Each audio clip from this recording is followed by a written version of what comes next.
Nih ada satu hal lagi yang unik di kota Beijing ini. Jadi kalau di luar bulan Ramadan, terus terutama kita nih para turis yang muslim berasal dari negara manapun, untuk masalah makan kita harus lebih hati-hati. Karena info yang saya terima bahwa sebagian besar ini daging yang dimasak adalah daging yang diharamkan di dalam agama Islam. Jadi minimal kita tuh tanya dulu, "Ah, maaf ini dagingnya apa nih?" Kalau sekiranya memang itu daging yang haram, kita nggak boleh makan gitu. Dan setelah ini kita akan ke satu masjid yang disebut masjid ini adalah Masjid Niuji. Masjid ini sudah dibangun dari abad ke-14. Nanti kita lihat arsitekturnya bagaimana dan sejarahnya apa. Tentu banyak jejak-jejak kebesaran Allah di sana. Yuk. Alhamdulillah, setelah sahur dan beristirahat sebentar, saya langsung menuju ke satu masjid yang merupakan salah satu masjid terkenal di dunia, yaitu Masjid Niji.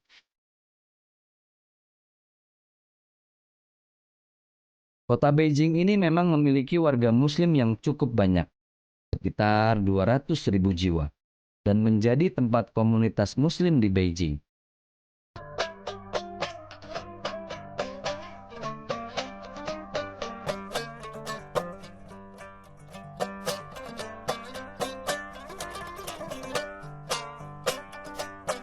Nah, ketemu juga di masjidnya. Masjid dengan gaya arsitektur Cina. Tidak ada kubah, tapi berornamen bangunan-bangunan khas Cina. Dari depan masjid ini terlihat luas. Dengan pintu gerbang yang sebenarnya bukan pintu gerbang utama. Pintu gerbang utama berada di sebelah pintu gerbang yang sekarang. Tapi sekarang pintu itu tidak dipakai lagi karena sudah agak rapuh. Masjid ini merupakan saksi masuknya agama Islam di dataran Cina.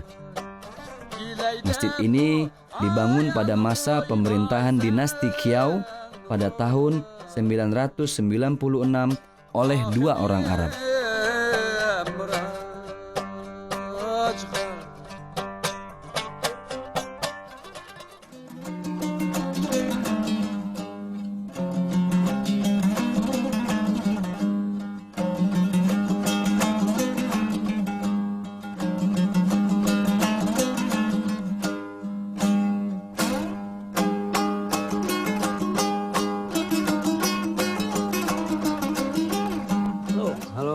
Sebagai Nihao, Mak.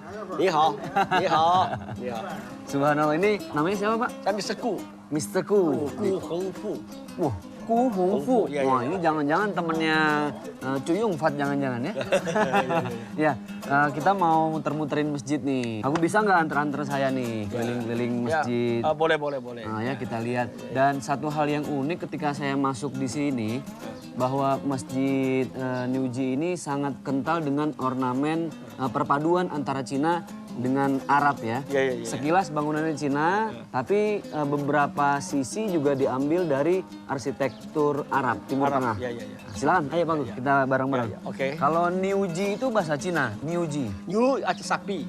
New sapi. Jadi Jalan. Niuji berarti jalan sapi. Jalan sapi. Itu kenapa bisa disebut jalan Mungkin sapi? ya, menurut saya, mungkin di sini, mungkin itu sering dipotong itu sapi ya. Oh, Mungkin. katanya di depan sana, di depan masjid banyak orang-orang Muslim yang dagang daging sapi. Ya, ya, ya, ya, daging sapi. Di sini apa selain itu daging sapi masih ada kambing. Di sini ada daerah di komunitas Muslim Iya. yang paling besar di Beijing. Oh, jadi yang paling besar di Beijing komunitas, komunitas di Niuji ini. Ini aja, ya.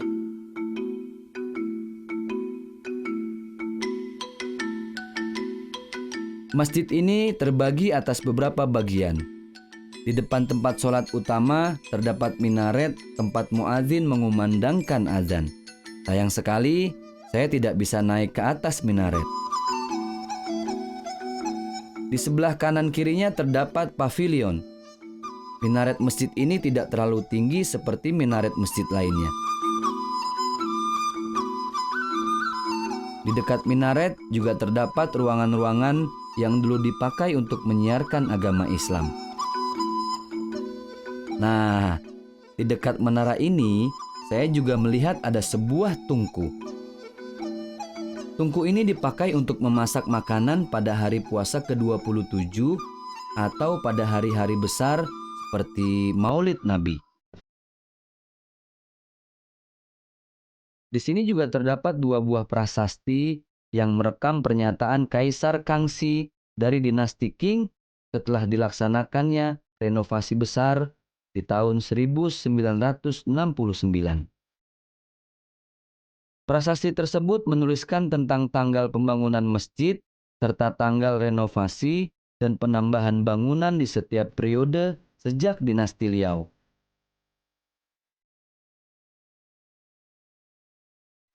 Di bagian selatan kompleks terdapat 2 buah makam bertuliskan Arab milik 2 orang imam Persia yang berdakwah di sini.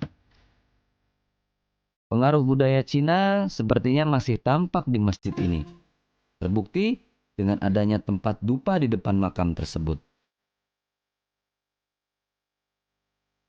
Semakin saya melihat lebih banyak di masjid ini, saya semakin kagum dengan sejarahnya.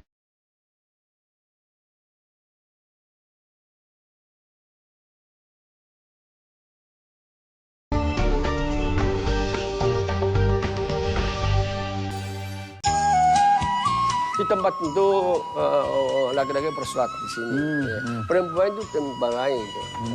Ini ada tulisan apa nih? Namanya itu ya. Cinzeng Du Jiao apa itu Liu Jie Cinzeng. Ini waktu untuk memperingati itu ulang tahun di sini. Dikasih itu orang-orangnya. Subhanallah, it's very awesome. Kalau kata orang Arab mah, tamam, mia. Hasil karya yang sangat halus, sangat indah.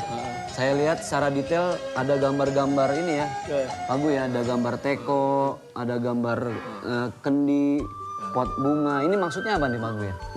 Oh ini apa tuh menyatakan tuh pemandangan itu alami ya. Alami itu, ya. Artinya orang Cina cinta akan seni ya. Iya. Nah, kita lihat lagi ke dalamnya nih. Ya. Nah, di masjid ini ada 21 tiang yang masing-masing tiang ini berornamen perpaduan antara budaya Arab dengan budaya Cina. Jadi satu hal yang unik lagi bahwa gambar-gambar di sini lebih kepada gambar alam. Ada gambar bunga, ada gambar pohon. Saya tidak melihat di sini ada gambar manusia atau binatang. Ini menunjukkan bahwa Islam cinta akan keindahan. Islam mengajarkan kita untuk kembali kepada alam, back to nature.